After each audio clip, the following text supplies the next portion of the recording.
subscribe Vardhaman Classes channel and then press the bell icon for latest update. नमस्कार, Varthaman classes में आपका हार्दिक स्वागत है।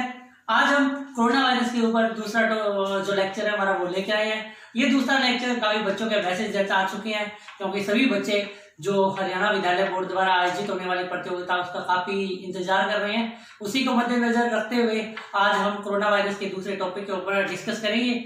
ये जो लेक्चर रहेगा वो काफी इंपॉर्टेंट भी रहेगा, क्योंकि हमने पिछले लेक्चर में की कोरोना वायरस की हिस्ट्री पढ़ ली है, लेकिन इस लेक्चर में हम उसके ऊपर जितने भी क्वेश्चन है वो सभी क्वेश्चन पढ़ेंगे। तो चलिए शुरू करते हैं आज का दूसरा लेक्चर। चलिए शुरू करते हैं आज का पहला लेसन। पहला क्वेश्चन, हाल ही में किस राज्य में कोविड-19 संक्रमण रोकने के लिए ठीकरी पैरा दिया गया? मतलब ये था ठीकरी पैरे से, क्योंकि हरियाणा और पंजाब के जितने भी ठीकरी पैरा मतलब वो होता है जो गांव के लोग मिलकर जैसे कोई भी बाहर से अनजान व्यक्ति गांव की सीमा के अंदर ना प्रवेश कर जाए तो उनको रोकने के लिए ठीकरी पैरा होता है, जैसे रात को लोग लगाते हैं। और हरियाणा और पंजाब ये दो राज्य ऐसे हैं, यहाँ पे रात को लगभग जैसे जब चोरों का सीज़न होता है, यानी चोरी का जब मौसम होता है तो लोग क्या करते हैं, चोरी का सीज़न होता है तो सब लोग क्या करते हैं, यानी अपने घरों को चोरों से बचाने के लिए क्या करते हैं, ठीकरी पहरा देते हैं। तो हरियाणा और पंजाब ऐसे राज्य हैं जिन्होंने क्या किया था, कोविड-19 संक्रमण रोकने के लिए ठीकरी पहरा दिया था। मतलब गांव में कोई भी अनजान व्यक्ति को आने की मनाही थी। उसके बाद दूसरा क्वेश्चन करते हैं हम, कोरोना वायरस के बीच मुफ्त लोगों को मुफ्त और कैशलेस बीमा कवर प्रदान करने वाला भारत का पहला राज्य कौन सा बना? महाराष्ट्र राज्य बना।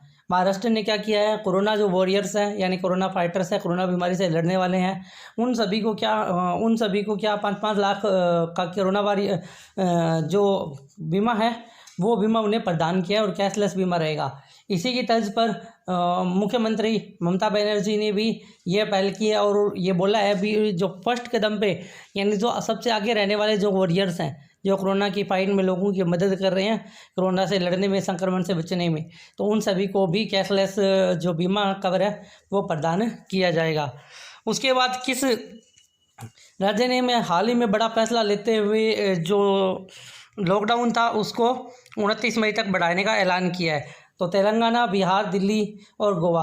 तो इनमें से तेलंगाना राज्य था, उसने क्या किया है, अपना लॉकडाउन है वो 29 मई तक बढ़ा दिया है। उन्होंने इसलिए बढ़ाया क्योंकि वो चाहते हैं भी हमारे राज्य में एक भी संक्रमण ना फैले और जितने केस हैं वो पूरी तरह से सही हो जाएं। और इसी को देखते हुए तेलंगाना और इनकी स्थिति आज कोरोना के मुकाबले में अच्छी नहीं है, कोरोना कोविड-19 के मुकाबले में। तो इसलिए उन्होंने क्या किया, अपना जो लॉकडाउन है वो 29 मई तक बढ़ाने का फैसला किया।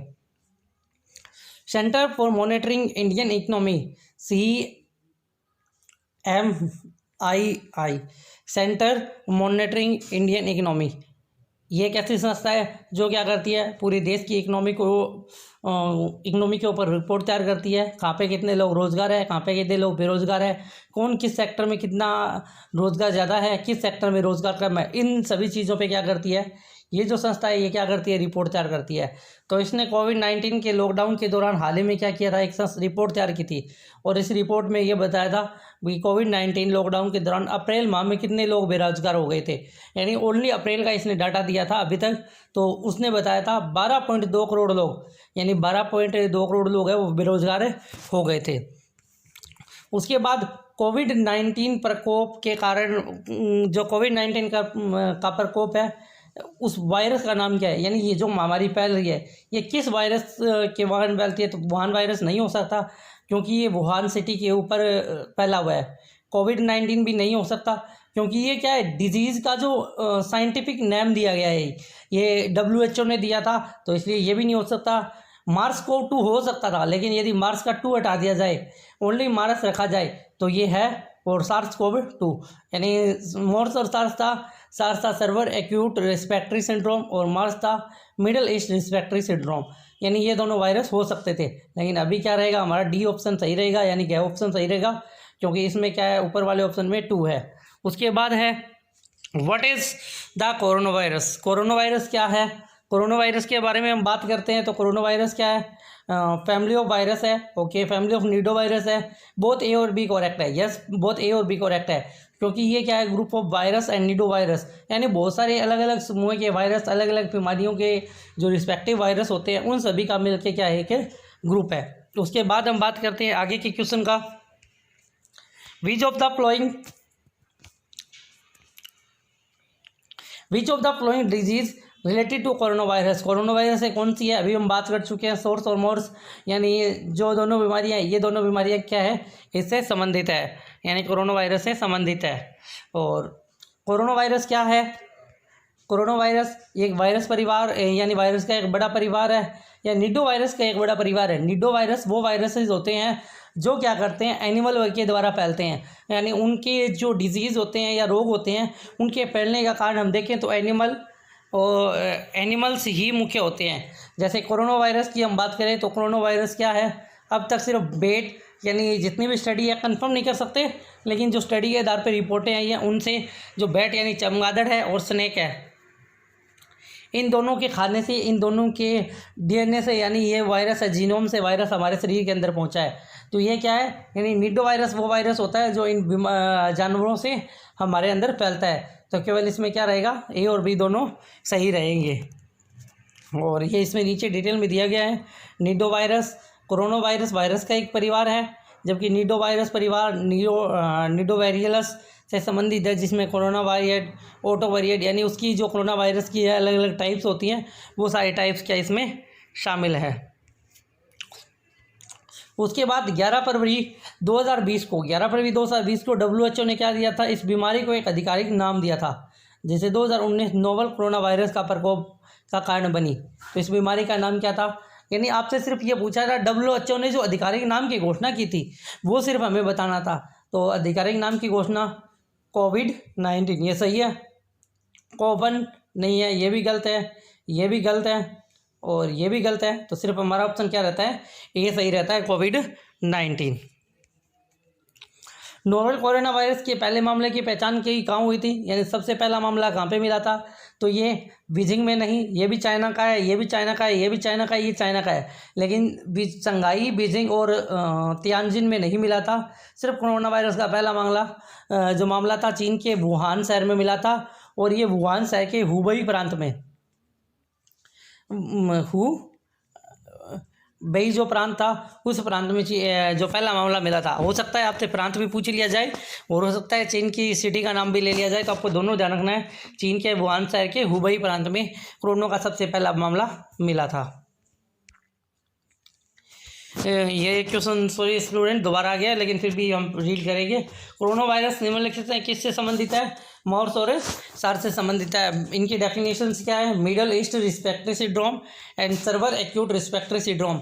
मिडल ईस्ट और सर्वर एक्यूट सिस्टम, ये दोनों वायरस ऐसे वायरस है जो क्या करते हैं, हमारी बॉडी के अंदर निमोनिया जैसे, यानी जो निमोनिया बीमारी है, निमोनिया इसके जैसे जो सिम्टम्स होते हैं वो सिम्टम हमारे शरीर में ये जनरेट करते हैं, जैसे सामान्य सर्दी, ठंड लगना, बुखार, शरीर में बेचैनी महसूस होना।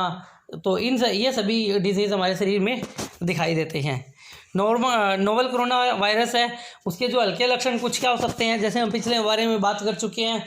सामान्य जो लक्षण होते हैं वो बुखार हो सकती है, खांसी हो सकती है, सांस में तकलीफ हो सकती है, यानी कुछ हल्के लक्षण, यानी इतनी ज़्यादा हमें शरीर को दिक्कत महसूस नहीं होती, जैसे बहती नाक, सिर दर्द, गले में खराश आदि। ये हम ये मान के चल सकते हैं जो सर्दी, यानी नॉर्मल जो हमें ठंड लग जाती है, सर्दी हो जाती है, तो उससे होने वाला जुकाम है, उसके जैसे ये वायरस जो इसके सिम्टम है वो होते हैं। तो इसलिए हम इसको ईजिली नहीं पता लगा सकते भी ये कोरोना वायरस है या नहीं। कोरोना वायरस का नाम कहाँ से पड़ा था, तो हम पढ़ चुके हैं, कोरोना लाइक प्रोजेक्शन जैसे अनुमानों के लिप लाइक स्ट्रक्चर, इंटो की सच उपरोक्त कोई नहीं जो ऑप्शन ए है वो सही रहेगा। ऑप्शन ए सही इसलिए रहेगा क्योंकि जब इलेक्ट्रॉन माइक्रोस्कोप से इसको देखा गया था तो इसके ऊपर, वायरस के ऊपर क्राउन जैसी स्ट्रक्चर दिखी थी, और लैटिन भाषा में क्राउन को क्या कहते हैं, मुकुट कहते हैं। क्राउन को क्या कहते हैं, मुकुट कहते हैं। तो इसके ऊपर मुकुट जैसी संरचना थी, यानी क्राउन लाइक प्रोजेक्शन थी। तो इसी अनुमानों के कारण इसका नाम क्या दिया गया था, कोरोना वायरस नाम पड़ा था, यानी इस बीमारी का नाम क्या था, कोरोना वायरस पड़ा था। कोरोना वायरस से बचने के लिए क्या क्या सावधानियां बरतनी चाहिए। छींक आने पे नाक व अपना मुंह ढकना चाहिए। आहार में लहसुन अधिक।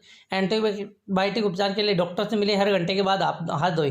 तो ये जो वैसे तो चारों ही सिम्टम ठीक है, लेकिन इन तीनों जो सिम्टम है बी, सी और डी, आहार में अधिक लहसुन, एंटीबायोटिक उपचार से डॉक्टर से मिले, हर घंटे के बाद हाथ धोएं। तो WHO ने इनके बारे में ऐसा कुछ भी नहीं कहा है, लेकिन ये ज़रूर कहा है WHO की जो गाइडलाइन है उसमें छींक आने पर अपनी नाक और मुंह को ढक के रखें, ताकि ये वायरस है, ये वायरस एक ऐसा वायरस है जो 1 मीटर की दूरी से भी, 1 या 1.5 मीटर की दूरी से क्या कर लेता है, दूसरे जो नॉर्मल बॉडी होती है इंसान की उसको कैप्चर कर लेता है, उस तक पहुँच जाता है। तो इसलिए छींकते और खांसते वक्त क्या है, अपने मुंह को ढक के रखें, ताकि ये वायरस दूसरी जगहों में या दूसरे इंसानों तक ना फैले। और पहली बार जो कोरोना वायरस था उसकी जो पहचान थी, पहली बार जो कोरोना वायरस था उसकी पहचान कहाँ पे हुई थी? तो पहली बार जो कोरोना वायरस था उसकी पहचान 1963 में नहीं हुई थी, 60 में नहीं हुई, 1960 में इसकी पहचान हुई थी। और 1960 में सबसे पहले कोरोना वायरस को आइडेंटिफाई किया गया था। लेकिन उस समय का जो कोरोना वायरस था वो आज जितना ये नहीं था, अभी इतना नुकसान पहुंचाने वाला नहीं था। पहले उसको कंट्रोल कर लिया गया था क्योंकि वो इतना ज़्यादा स्प्रेड नहीं हुआ था। लेकिन आज जो कोरोना कोविड-19 है ये सबसे ज़्यादा फैल चुका है।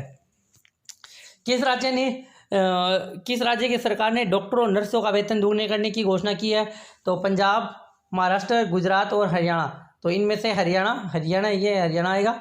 यानी हरियाणा क्या है, एक ऐसा राज्य है जिसने क्या किया है, डॉक्टरों और नर्सों का वेतन दोगुना करने की घोषणा की है। क्योंकि डॉक्टर और नर्स ये एक ऐसे आज के टाइम के ऐसे हैं जिन्होंने क्या किया है, कोरोना वायरस को ख़त्म करने के लिए हर संभव जो अपना योगदान दिया है। वो लगातार 24 घंटे ड्यूटी पे रहते हैं ताकि हम सेफ रहें। तो हमारा भी फर्ज़ बनता है भी हम भी इनके लिए कुछ ना कुछ करें। तो इसी को मद्देनजर रखते हुए हरियाणा गवर्नमेंट ने इनके वेतन को दोगुना करने की घोषणा की है। भारत सरकार ने कौन सा corona virus tracking app launch किया है? तो आरोग्य जीवन नहीं हो सकता, आरोग्य सेतु यस, आरोग्य स्वास्थ्य नहीं, गो कोरोना नहीं। तो उन्होंने क्या किया है, आरोग्य सेतु ऐप लॉन्च की है। इस आरोग्य सेतु ऐप से क्या है, हम जब इस और मैं सभी से प्रोत्साहित भी करूँगा भी जिन्होंने भी आरोग्य सेतु ऐप लॉन्च नहीं की है, इंस्टॉल नहीं की है, तो कृपया इस ऐप को इंस्टॉल कर लें। ये ऐप क्या करती है, हमारी जो लोकेशन है और जो फ़ोन का ब्लूटूथ है उसके ऊपर वर्क करती है। उसमें हमें अपना कुछ डाटा डालना होता है, जैसे हम किसी भी कोरोना वायरस के पेशेंट से मिले हैं, या हमारी इन 14-15 दिनों में ट्रैवल हिस्ट्री रही है, या हमें बुखार, खांसी, गले में खराश, इस जैसे कोई भी सिम्टम है। इस जो आरोग्य सेतु है भाई, इसका सबसे बड़ा फ़ायदा ये है, हम कहीं पे भी ऐसे एरिया में जाते हैं जहाँ पे कोरोना वायरस का कोई पॉजिटिव केस है और हम उससे आइडेंटिफाई नहीं है, तो ये ऐप क्या करती है, हमें मैसेज भेजती है अभी आप एक रेड जोन में या ग्रीन जोन में या आपके इतने किलोमीटर के एरिया में कोरोना वायरस का एक पॉजिटिव केस है। तो इस तरह से हमें अलर्ट करती है ताकि हम उस जगह से जाने से बचें। उसके बाद हरियाणा में कोरोना महामारी का पहला केस कब आया था?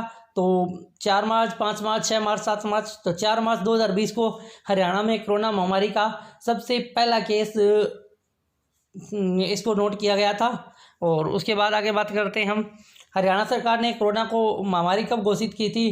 तो हरियाणा सरकार ने 11 मार्च 2020 को एक एक्ट है, एपिडेमिक डिजीज़ एक्ट, यानी महामारी रोग एक्ट 1897। इस एक्ट के अकॉर्डिंग, यानी एपिडेमिक डिजीज़ एक्ट, इस एक्ट के अकॉर्डिंग क्या था, 11 मार्च 2020 को क्या किया था, यानी 11 मार्च 2020 को उन्होंने कोरोना बीमारी को महामारी घोषित किया था। और इस एक्ट के अनुसार इंडिया, गवर्नमेंट ऑफ इंडिया ने भी इसे महामारी घोषित की थी। हरियाणा के कौन कौन से ज़िले रेड जोन में शामिल है? तो गुड़गांव, फरीदाबाद और सोनीपत। ये एरिया वो हैं, ये तीनों क्या है, हमारे NCR में आते हैं। NCR यानी नेशनल कैपिटल रीजन्स में आते हैं। यानी इनका जो एरिया है, इनकी जो बाउंड्रीज हैं वो क्या करती है, हमारे देश की कैपिटल दिल्ली से टच होती है। और दिल्ली में अब तक लगभग पेशेंट जो कोरोना के पेशेंट है उनकी संख्या ज़्यादा है, तो इसलिए उसी की वजह से यहाँ पे भी कोरोना के जो रोगी है, मरीज़ है, उनकी संख्या ज़्यादा हुई है। इसलिए गवर्नमेंट ऑफ इंडिया ने गुड़गांव, फरीदाबाद और पानीपत, इन तीनों ज़िलों को रेड जोन में रखा है। उसके बाद हरियाणा में ऑरेंज जोन में कितने ज़िले हैं?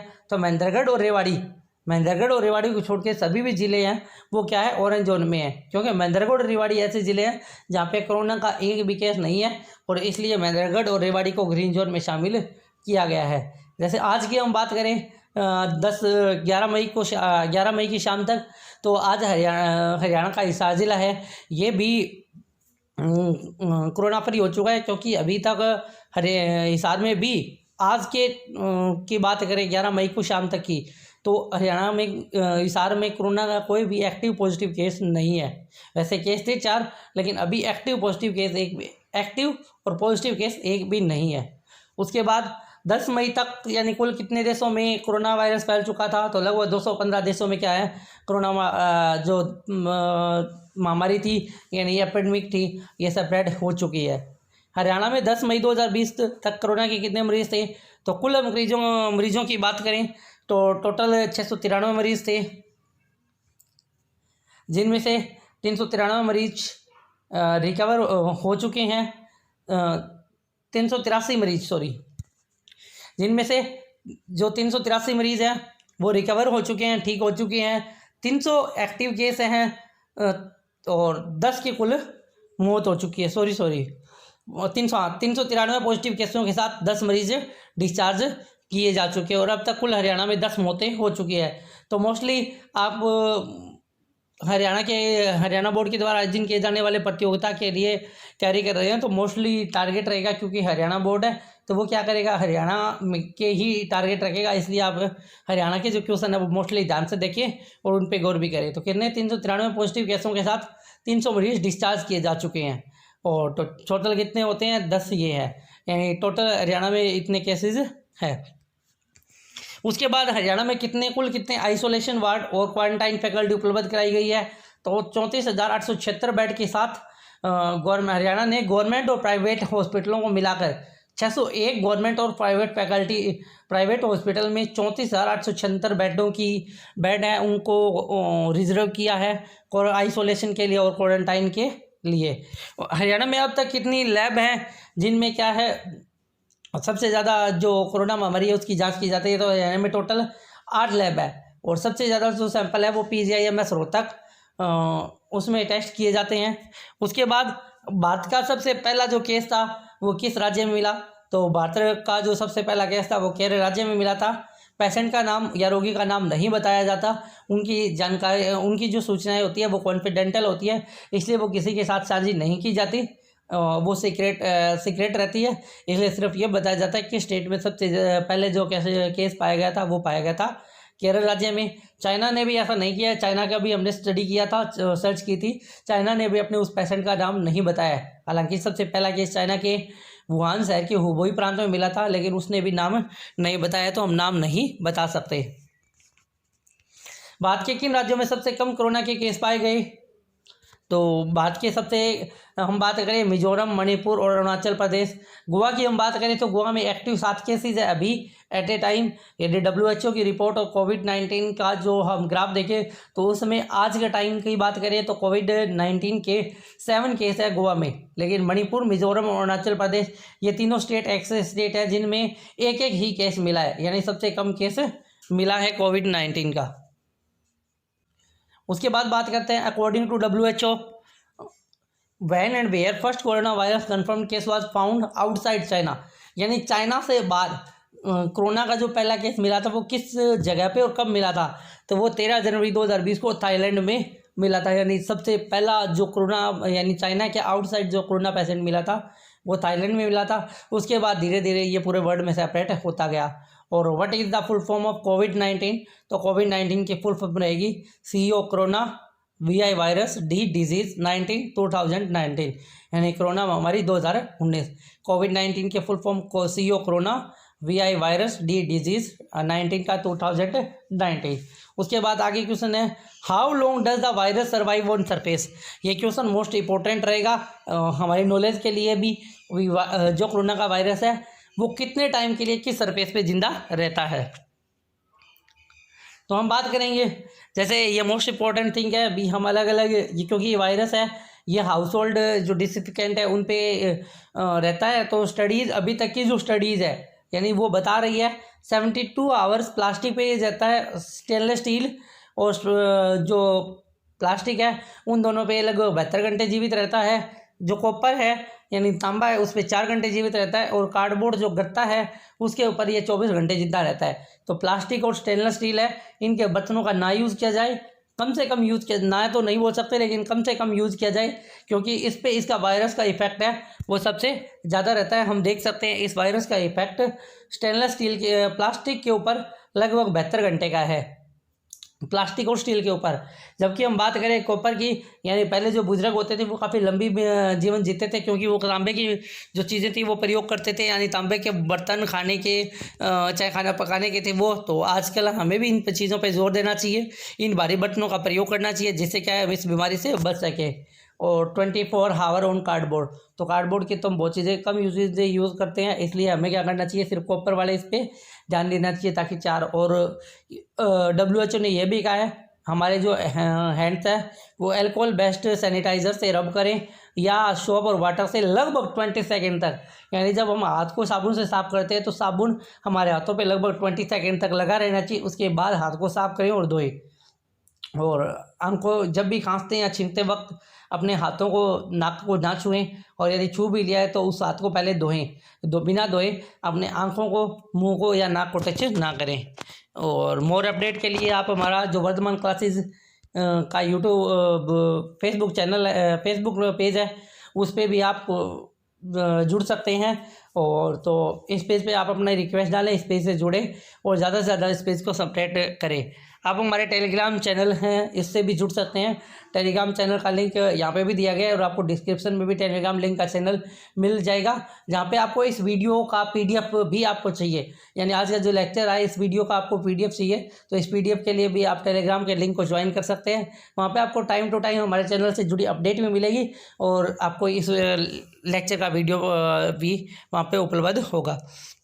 उसके बाद कुछ क्वेश्चन है जो जैसे according to WHO what is the official name of working virus make havoc on the world, मतलब ये कहा गया है ऐसे उस वायरस का नाम बताएं जिस वायरस की वजह से सबसे ज़्यादा जो पूरा देश है उसमें त्रासदी फैली है, उसका पूरा देश प्रभावित हुआ है। तो कोविड-19 इस वायरस को नहीं बोल सकते। ये क्या था, WHO के द्वारा दिया गया महामारी का एक ऑफिशियली नेम था, यानी इस एपिडेमिक का एक ऑफिशियली नेम था, ना कि ये कोई तरह किसी भी तरह का कोई भी वायरस है। तो कोविड-19 इसका गलत हो सकता है।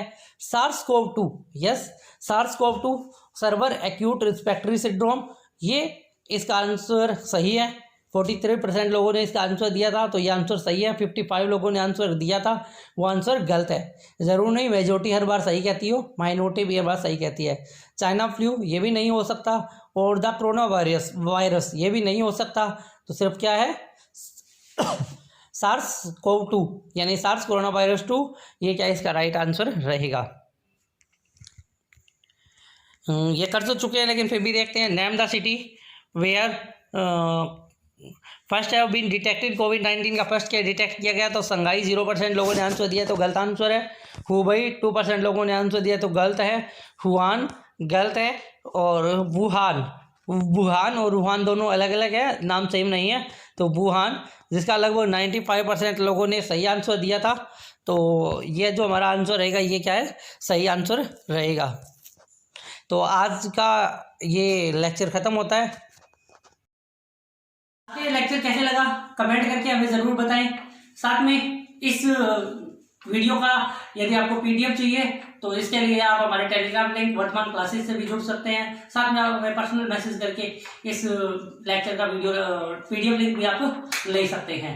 और इस वीडियो यदि ये वीडियो पसंद आई है तो इसे अपने दोस्तों के साथ, या जिन्होंने कोविड-19 कंपटीशन के लिए हरियाणा बोर्ड द्वारा आयोजित किया जाने वाला उसके में पार्टिसिपेट किया है, तो उन तक वीडियो भी शेयर करें ताकि उस बच्चे को भी कुछ ना कुछ बेनिफिट जरूर मिले। धन्यवाद।